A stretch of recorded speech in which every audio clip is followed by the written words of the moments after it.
Assalamualaikum warahmatullahi wabarakatuh. Waalaikumsalam.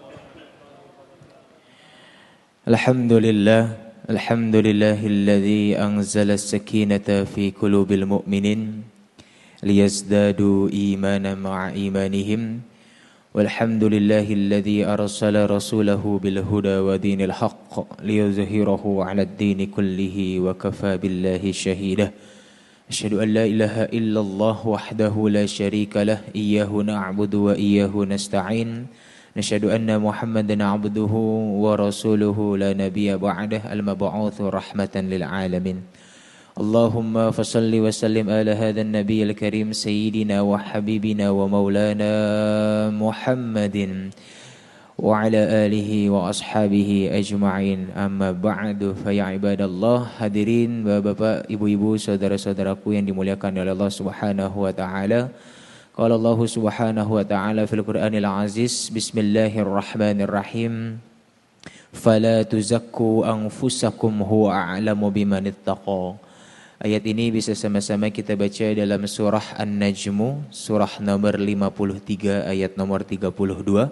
Wa qala hadis syarif Rasulullah sallallahu alaihi wasallam, qala Rasulullah, ni'matani maghbunun fihima katsirun minan nas, as-sihhatu wal faragu. Hadis riwayat Bukhari. Sadaqallahul azim wa sadaqa rasuluhun nabiyul karim wa nahnu ala dzalika minasyahidin wasyakirin walhamdulillahi rabbil alamin. Ma'asyiral muslimin, bapak-bapak, ibu-ibu, saudara-saudaraku yang dimuliakan oleh Allah Subhanahu wa taala. Gimana kabarnya Pak, Bu? Sehat semua? Alhamdulillahirabbil alamin. Jadi insyaallah pada siang hari ini kita sama-sama akan mengkaji, akan bermujalasah ataupun bermunaqasyah dan juga bermuwajahah. Kita sama-sama membahas tentang kitab salah satu karangan Imam Al-Ghazali yang sudah dipaparkan oleh MC tadi, kitab Al-Mawa'id fil Hadisil Qudsiyah. Kitab karangan Imam Al-Ghazali yang dimana dalam satu tulisan beliau ini ada Allah pernah mengatakan melalui hadis qudsi. Tahu ya Pak, Bu, hadis qudsi itu apa? Ada yang tahu hadis qudsi? Yang tahu nanti menang umroh nih. Kan udah dikumpulin dana buat umroh ya.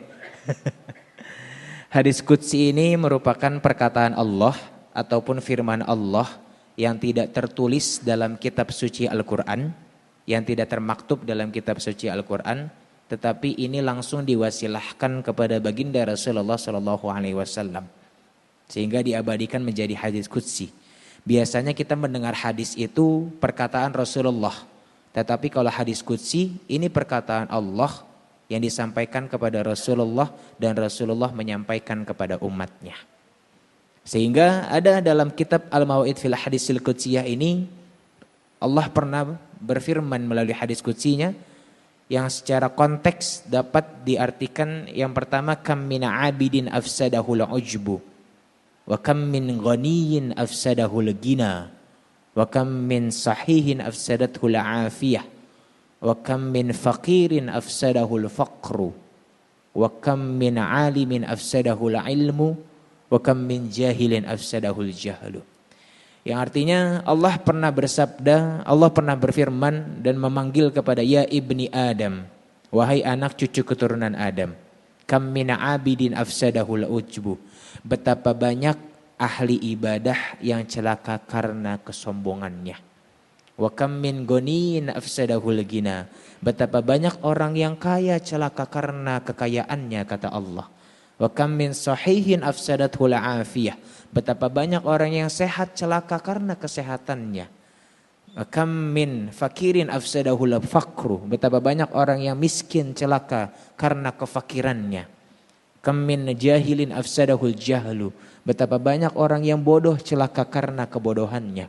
Wa kam min alimin afsadahul ilmu, betapa banyak orang yang berilmu celaka karena keilmuannya. Ma'asyiral muslimin rahimakumullah. Marilah kita sama-sama mengkaji. Kurang lebih ada 6 poin yang disampaikan Allah.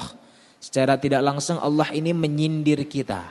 Secara tidak langsung Allah ini mengingatkan kita terhadap berbagai macam nikmat yang Allah berikan kepada kita, tetapi Allah memberikan penegasan. Ada kurang lebih 6 golongan yang dimana ini mendapatkan murka ataupun celaka karena perbuatannya sendiri. Allah berkata, yang pertama, kam min 'abidin afsalahul ujbu. Betapa banyak ahli ibadah yang celaka karena kesombongannya. Ahli ibadah yang celaka karena kesombongannya adalah orang-orang yang senantiasa menjalankan syariat yang Allah berikan dan mengikuti sunnah Rasulullah, tapi afsadahul ujbu. Semua itu rusak karena ada rasa kesombongan dalam dirinya. Dalam bahasa agamanya, dalam bahasa sifatnya itu ujub. Ujub itu adalah menganggap kita yang paling benar, yang paling suci, yang paling dekat dengan Allah Subhanahu wa ta'ala. Ini rusak. Itu padahal pada dasarnya pahalanya sudah dikumpul banyak oleh orang yang mengikuti syariat Allah, mengikuti sunnah Rasulullah. Puasa Senin Kamis, ibadah sholat sunnah, sholat wajib dilakukan. Tetapi ada rasa ujub, rusak dengan keujubnya. Oleh karena itu Allah tegaskan dalam surat An-Najm yang telah dibacakan, surat nomor 53 ayat nomor 32. Kata Allah, "Fala tuzakku anfusakum huwa a'lamu bimanittaqo." Allah berkata, "Fala tuzakku," janganlah kalian menganggap diri kalian suci, kata Allah. Huwa a'lamu bimanittaqo. Allah mengetahui siapa di antara kita yang paling bertakwa kepada Allah Subhanahu wa taala. Dari firman ini secara tidak langsung kita bisa mengambil hikmahnya ataupun bisa menafsirkannya. Kita selaku hamba Allah, janganlah kita merasa bahwasanya yang kita paling suci di hadapan Allah. Janganlah kita menganggap paling suci di hadapan manusia. Sehingga kita bisa jadi ketika kita sudah menjalankan ibadah puasa, ibadah sholat, tadarus Al-Quran, kita sudah menjalankan ibadah zakat, bahkan kita sudah pernah melakukan ibadah haji ataupun ibadah umrah. Semua itu pahalanya bisa digugurkan ataupun bisa rusak amal ibadahnya kalau kita memiliki rasa ujub dalam diri kita. Ini secara tidak langsung bisa kita introspeksikan diri kita. Kita kadang sudah merasa dekat dengan Allah sedikit, kita merasa paling dekat dengan Allah. Jadi orang-orang yang rusak ibadahnya adalah menganggap bahwasanya ia yang paling banyak pahalanya. Dan menganggap orang lain itu dosanya banyak. Dan menganggap bahwasanya dia yang paling benar jalan Allah. Oleh karena itu Rasulullah 14 abad tahun yang lalu pernah menggambarkan.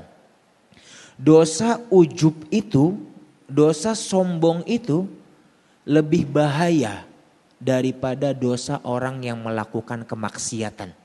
Sekalipun itu perbuatan zina, ataupun sekalipun itu perbuatan mencuri, ataupun sekalipun itu perbuatan yang dimana sangat dilarang oleh Allah Subhanahu wa ta'ala. Jadi dosa ujub itu lebih bahaya daripada dosa pelaku maksiat, kata Rasulullah. Mengapa Rasulullah mengatakan seperti itu? Rasulullah mengatakan seperti itu ada landasannya. Orang yang melakukan kemaksiatan, orang yang melakukan perbuatan zina, orang yang melakukan minuman khamr, ataupun orang yang melakukan perbuatan yang sangat dilarang oleh Allah, ketika diingatkan oleh sesama, amar ma'ruf nahi mungkar, diingatkan oleh sesama manusia, itu ada potensinya untuk bisa bertaubat. Orang yang melakukan kemaksiatan. Jadi orang yang melakukan kemaksiatan ketika diingatkan, ketika diketuk hatinya mendapatkan hidayah untuk tidak melakukan perbuatan kemaksiatan itu senantiasa potensinya bisa diampuni oleh Allah. Tetapi berbeda ketika orang yang memiliki rasa ujub dalam dirinya. Ketika diingatkan, ia merasa bahwasanya ia yang paling dekat dengan Allah. Ah ya udahlah, lu nggak usah nasehatin gua. Gua ini udah semua udah jalanin ya ibadahnya. Gue udah dekat dengan Allah dan lain sebagainya. Kadang manusia merasa seperti itu. Lantas kalau kita perlu kaji secara teoritis ataupun dari segi falsafahnya. Kalau kita memiliki rasa ujub, apa perbedaan kita dengan Azazil ataupun iblis yang diusir dari surganya Allah Subhanahu wa ta'ala. Kita boleh bandingkan. Azazil itu sangat taat kepada Allah. Sujudnya bukan main, ibadahnya bukan main. Tetapi ada rasa ujub dalam dirinya bahwasanya ia lebih baik daripada Adam. Ana khairum minal Adam. Khalaqtahu min tin wa khalaqtahu min nar. Adam itu diciptakan dari tanah, aku diciptakan dari api. Itu rasa sombong Azazil, rajanya iblis yang dikatakan kepada Allah. Padahal ibadahnya sangatlah taat kepada Allah. Malaikat pun sangat mengakui bagaimana ibadah Azazil. Tetapi syaitan ataupun iblis itu dikeluarkan dari surga karena ada rasa ujub dan menganggap bahwasanya ia yang paling mulia di antara makhluk-makhluk lainnya. Dan itu secara tidak langsung memberikan pesan moral kepada kita. Kalau kita masih ada rasa ujub dalam hati kita, kita menganggap bahwasanya kita ini paling dekat dengan Allah. Kita ini menganggap bahwasanya kita paling taat kepada Allah. Memang pada dasarnya syariat menuntun kita, mewajibkan kita untuk beribadah kepada Allah sebaik mungkin. Tetapi yang perlu kita hapuskan dalam hati kita adalah rasa ujub dan rasa kesombongan bahwasanya kita yang paling dekat dengan Allah Subhanahu wa taala. Masyaallah muslimin, bapak-bapak, ibu-ibu, saudaraku yang dimuliakan oleh Allah. Kemudian yang kedua, kata Allah melalui firman-Nya melalui hadis qudsi, kam min ghaniyin afsadahul ghina. Betapa banyak orang yang kaya celaka karena kekayaannya. Kita patutlah bertanya, siapakah orang yang kaya ini celaka karena kekayaannya? Kita boleh bisa mengambil contoh bagaimana di kalangan kita ataupun masyarakat kita. Saya boleh tanyakan kepada bapak-bapak khususnya. Ketika sudah diberikan harta berlebih ataupun sedang menerima rezeki nomplok biasanya. Apa sih Pak yang biasa dilakukan? Boleh jujur Pak. Kalau habis dapat rezeki, dapat bonus deh Pak, dapat bonus. Biasanya buat apa nih Pak? Hah? Buat sedekah Ustadz, wah jarang itu.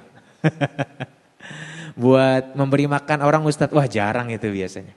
Biasanya lebih banyak kita mengedepankan beli-beli sesuatu yang hal-hal duniawi. Kita beli mobil, beli pakaian, beli cincin ya Pak ya. Cincinnya udah banyak kadang ya. Beli handphone baru dan lain sebagainya. Nah, di sini Allah memberikan batasan kepada kita. Janganlah menjadi orang yang kaya celaka karena kekayaannya. Memang pada dasarnya dalam agama, dalam syariat kita, menjadi orang yang kaya itu sangatlah dianjurkan. Janganlah kita menjadi orang yang miskin. Dan tidak ada batasan untuk kita mengumpulkan harta kita di jalan Allah. Tidak ada batasannya dalam syariat. Tetapi yang perlu kita garis bawahi adalah orang yang kaya celaka karena kekayaannya adalah tidak bisa menggunakan harta amanah yang diberikan oleh Allah di jalan Allah Subhanahu wa taala. Kadang Pak, Bu, orang yang diberikan harta itu suka memberi sekat ataupun memberikan batasan. Ah gue nih orang kaya, nih orang yang kurang mampu, gak mau bergaul dengan orang kurang mampu. Gak mau memberikan hartanya kepada orang yang membutuhkan. Padahal Allah juga sudah menegaskan dalam surat Al-Humazah, wailul likulli humazatil lumazah. Celaka dan neraka bagi orang yang mengumpulkan harta. Alladzi jama'a mala wa 'addadah. Jadi mengumpulkan harta dan menghitung-hitung terus hartanya. Jadi jangan sampai ya Pak, Bu. Biasanya kita ini jujur pasti pernah merasakan bapak-bapak ataupun ibu-ibu. Ketika diberikan harta berlebih itu kadang bingung uangnya mau dikemanain. Kadang kebanyakan uang, kadang kebanyakan harta. Tapi ada juga Pak Ustadz, aduh saya mah kurang harta Ustadz. Jadi setiap hari, setiap gajian uang keluar buat apapun, lain dan lain sebagainya. Tetapi kadang kita pernah di fase ketika kita diberikan harta berlebih, kita bingung untuk dikemanakan hartanya. Itulah tuntunan agama, tuntunan syariat untuk mendorong kita dapat menggunakan harta yang diberikan berlebih oleh Allah untuk senantiasa kita bersedekah di jalan Allah Subhanahu wa taala. Karena kalau kita berbicara tentang sedekah itu sangatlah banyak konsepnya. Mungkin jamaah sudah sering mendengar bagaimana fadilah-fadilah dari sedekah. Dan boleh digambarkan dalam surat Al-An'am surat nomor 6. Allah pernah berkata, man jaa bil hasanati falahu asyru amsalihha. Barang siapa yang mendatangkan satu kebaikan saja, maka Allah akan lipat gandakan 10 kali lipat. Itu janji Allah. Dan yang perlu kita garis bawahi adalah jangan kita menyamakan matematika kita dengan matematikanya Allah Subhanahu wa taala. Secara singkat, kalau kita berbuat kebaikan, kita bersedekah di jalan Allah, Allah akan lipat gandakan 10 kali lipat. Contoh bapak-bapak, ibu-ibu bersedekah, tadi memasukkan uang ataupun menggunakan kiris, transfer hanya 10.000, nah itu dilipat gandakan 10 kali lipat pahalanya oleh Allah. Itu contohnya. Sehingga kita jangan sampai kita ini keblinger ataupun bingung sendiri terhadap harta yang diberikan oleh Allah. Marilah kita niatkan semuanya untuk Allah.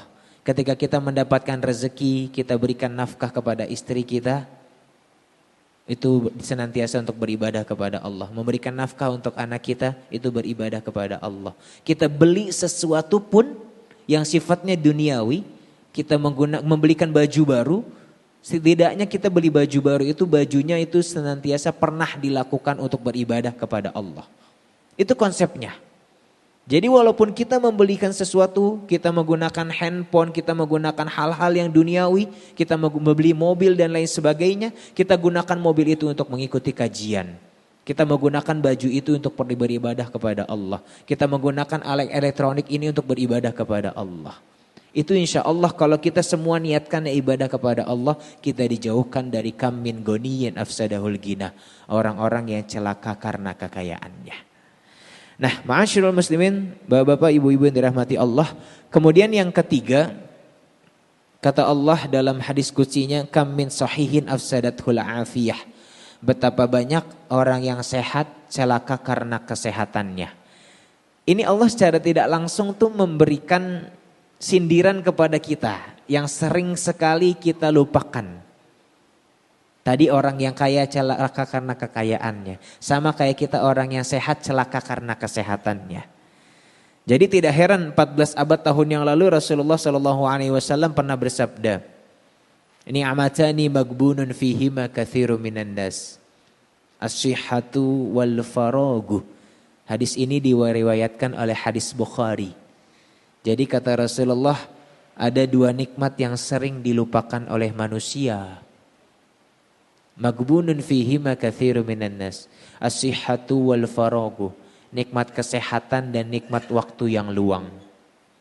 Ini memberikan sindiran kepada kita juga. Kalau kita sudah diberikan kesehatan oleh Allah, kita kadang lupa kepada Allah. Ketika ditimpa suatu penyakit ataupun musibah baru kita ingat Allah. Bukan begitu Pak, Bu? Makanya Allah menyindir kepada kita, memberikan peringatan kepada kita. Jadi secara tidak langsung jangan terlebih dahulu kita diberikan suatu penyakit baru kita ingat Allah. Dan juga al-faragu, nikmat waktu yang luang diberikan oleh Allah. Jadi waktu yang luang itu kita kadang kerjaan semisalnya sudah selesai. Kita sudah bertadarus, kita sudah melakukan ibadah kepada Allah.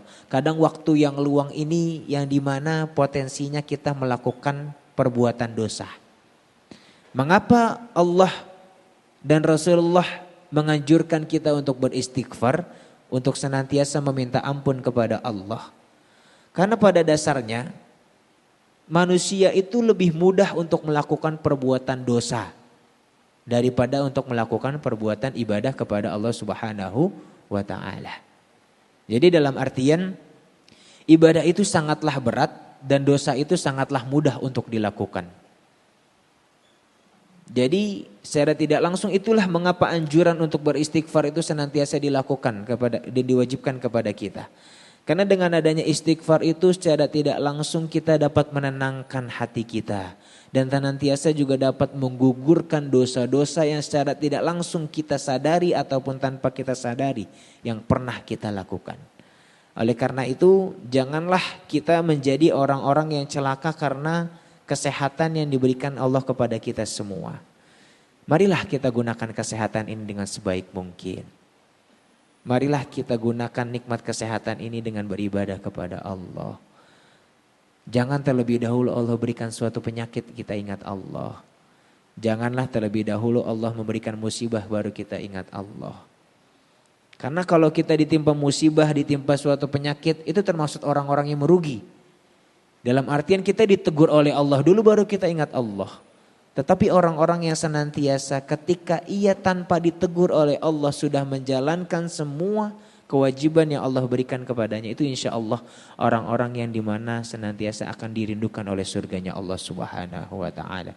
Amin ya rabbal alamin. Nah kemudian yang selanjutnya, kam min fakirin afsadahul fakru. Betapa banyak orang yang fakir celaka karena kemiskinannya. Ini kebalikannya. Di sini ada orang yang miskin, Pak. Jadi orang yang miskin ataupun orang yang fakir itu celaka karena kemiskinannya adalah orang-orang yang sudah tidak bisa mencari rahmat ataupun rezeki dari Allah dan celaka karena kemiskinannya. Dalam artian sudah miskin tetapi juga tidak bisa menjalankan ibadah kepada Allah. Karena kemiskinan itu lebih dekat kepada ke arah kufur nikmat. Boleh dibandingkan. Orang yang kaya, orang yang diberikan harta berlebih, dia kufur nikmat. Itu secara naluriah manusia itu ada. Tetapi secara orang yang fakir, orang yang miskin, itu lebih cenderung lebih dekat kepada kekufuran. Lebih cenderung dekat kepada orang-orang yang tidak bersyukur kepada Allah. Karena orang-orang yang miskin itu lebih cenderung mengingkari nikmat Allah dan lebih cenderung kepada meminta dan mengharap daripada manusia, daripada mengharap kepada Allah Subhanahu wa ta'ala. Oleh karena itu agama kita mengajarkan yadul uliya khairum min yadis sufla. Ada yang tahu Pak, Bu artinya apa? Yadul uliya khairum min yadis sufla. Betul. Tangan di atas itu lebih mulia daripada tangan di bawah.